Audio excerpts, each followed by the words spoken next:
Bonsoir, il est 19h, ravi de vous retrouver pour l'information en Poitou-Charentes. La centrale nucléaire de Civaux dans la Vienne, toujours en maintenance. Notre équipe a pu assister aujourd'hui au remplacement de tuyaux du circuit de secours du bâtiment réacteur. Les collectivités locales vont devoir se serrer la ceinture. Le gouvernement annonce la baisse de la dotation globale de fonctionnement. Dans certaines communes, l'annonce passe très mal. La journée mondiale du droit à l'avortement, à l'heure où l'IVG est remis en cause dans plusieurs pays, des rassemblements se tiennent en France pour défendre ce droit. Où en est-on dans le pays? Nous en parlerons avec notre invitée, la médecin généraliste Stéphanie Mignot. Où en sont les travaux de maintenance à la centrale nucléaire de Civaux, prévus pour durer 6 mois?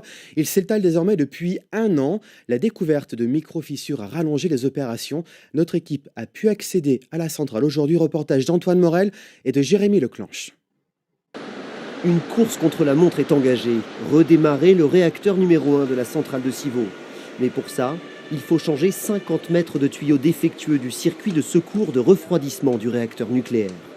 Ce tuyau de 400 kg va venir remplacer les tuyaux sur lesquels ont été détectées des traces de micro-fissures il y a près d'1 an. Leur usinage se fait au 10e de millimètre à l'intérieur du bâtiment réacteur. Voici les micro-fissures de l'ordre du 10e de millimètre identifiées lors de la visite de maintenance. Directeur de la centrale de Civaux, Christophe Rieux s'équipe avant d'approcher en sécurité le circuit de secours du réacteur tout juste refait à neuf. On est extrêmement confiant par rapport à la qualité de ces soudures, et en complément, on va mener un programme de contrôle extrêmement précis qui va nous permettre de voir s'il y a l'apparition de ce type de micro-fissures ou pas. Des soudures comme celle-ci sur les tuyaux en inox, il y en a une trentaine à réaliser à l'intérieur du bâtiment réacteur et chaque soudure demande 5 jours de travail. Les soudeurs bénéficient d'un entraînement pendant 6 mois.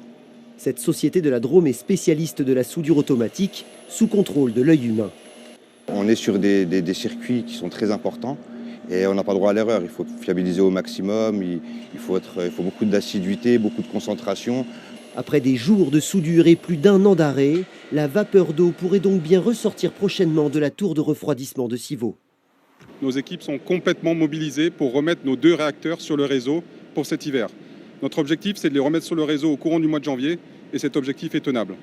Reste maintenant à tester l'étanchéité de tous les circuits et de l'enceinte du bâtiment réacteur. Ensuite seulement, Civaux pourra être rebranché au réseau électrique national.